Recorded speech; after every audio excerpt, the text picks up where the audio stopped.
दीजिए तो हर चीज में लगभग नमक चीनी डालते ही हैं। नमक और शक्कर अपने स्वाद के अनुसार खाने में एक्स्ट्रा नमक और मीठा भी लेते होंगे, लेते हैं ना। लेकिन ये जो रिसर्च आई है, कान खड़ा कर दिया है गुरु, कान। समझ रहे हैं?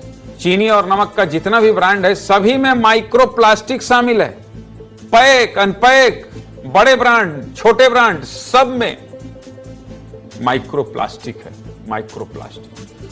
माइक्रोप्लास्टिक मतलब समझ रहे हैं? 5 मिलीमीटर से भी कम लंबाई का छोटा प्लास्टिक का टुकड़ा, मतलब ज्यादा से ज्यादा 5 मिलीमीटर की लंबाई। कम कितनी है इसका कोई पैमाना नहीं, इसका कोई पैमाना नहीं। किसकी रिसर्च है ये भी जान लीजिए। जिस संस्था ने रिसर्च किया है उसका नाम है टॉक्सिक्स लिंक। टॉक्सिक्स लिंक पर्यावरण एनजीओ है। जब इसके पोर्टल पर गए तो लिखा हुआ था विषाक्त पदार्थों से संबंधित जानकारी सार्वजनिक डोमेन में लाते हैं। विषाक्त पदार्थ मतलब समझ रहे हैं?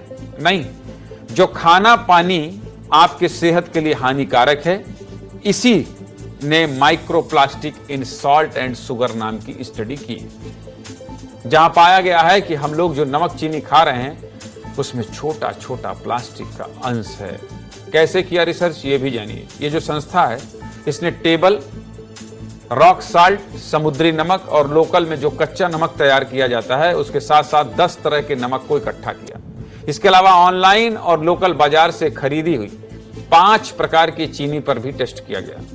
जब सैंपल पर रिजल्ट आया तो सब हक्का बक्का रह गए। नमक और चीनी में अलग अलग तरह के माइक्रोप्लास्टिक शामिल थे। माइक्रोप्लास्टिक की साइज जान लीजिए, 0.1 मिलीमीटर से लेकर 5 मिलीमीटर तक। समझ रहे हैं? 0.1 मिलीमीटर कितना छोटा होता है ये तो गारंटी है कि खुले आंख से नहीं ही दिखेगा। किस किस तरह की माइक्रोप्लास्टिक मिली है ये भी देखिए।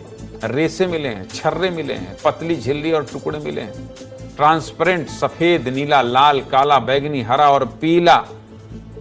ये वो टोटल 8 रंग है जिसमें माइक्रोप्लास्टिक मिली हुई है। माइक्रोप्लास्टिक मिली हुई। कंसंट्रेशन बता देते हैं, मात्रा, किसमें कितना नमक पाया गया है। सबसे पहले नमक की बात करते हैं, जान लीजिए। सूखे वजन वाले 1 किलो नमक में 6.71 से लेकर 79.15 टुकड़े मिले हैं। माफ कीजिएगा, 89.15 टुकड़े मिले हैं।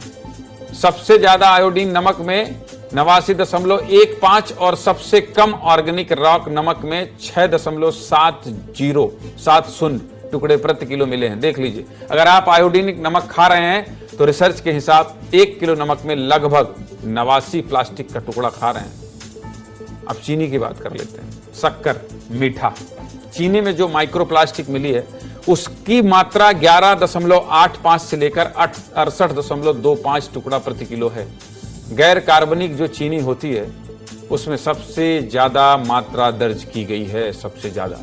चिंता वाली बात है, नमक चीनी में माइक्रोप्लास्टिक मिलना बहुत चिंता वाली बात है। औसतन भारतीय जो होते हैं वो दिन भर में लगभग 11 ग्राम नमक और लगभग 10 चम्मच शक्कर खा लेते हैं। ऐसे में अगर मोटा मोटा गणित लगा लें तो भारत में एक व्यक्ति द्वारा 0.55 से लेकर 3.71 माइक्रोप्लास्टिक का टुकड़ा हर दिन खाने का अनुमान है। प्लास्टिक खाए ले रहे हैं, बहुत घातक समस्या है। माइक्रोप्लास्टिक से बहुत घातक बीमारी हो सकती है। कितना खतरनाक है और इसका अल्टरनेट क्या है, सब कुछ हमारे एक्सपर्ट बता रहे हैं। ये भी सुन लीजिए, सुनाइए जरा एक्सपर्ट क्या कह रहे हैं। बहुत सारे जो शक्कर और उनके सैंपल्स में देखने को मिल रहा है कि जिसे नैनो प्लास्टिक या माइक्रो प्लास्टिक्स कहते हैं, वो उसके कण बहुत मिल रहे हैं। तो इसकी यदि थोड़ी मात्रा बढ़ जाती तो डेफिनेटली हमारे लिए बहुत सारे हेल्थ के लिए हानि होती है इससे। सबसे पहली बात तो ये हमारे हार्ट के लिए बहुत ज़्यादा हार्मफुल होते हैं। हार्ट अटैक होने के चांसेस बढ़ जाते हैं, हमारे लिए कैंसर का खतरा बन जाते हैं। बचने के लिए सबसे पहली बात है जो इसको जब प्रोसेसिंग की जा रही है किसी भी प्रोडक्ट की, तो उस समय उसको ध्यान में रखा जाए कि बिल्कुल इस समय इसकी क्वांटिटी बिल्कुल भी ना आ जाए फूड के थ्रू, और साथ ही साथ ये क्या एनवायरनमेंट के थ्रू या वाटर के थ्रू जा सकता है। तो उसे बहुत अच्छी तरीके से प्रोसेस करके यदि दिया जाता है तो डेफिनेटली इसकी मात्रा हमारे शरीर पे कम जाती है।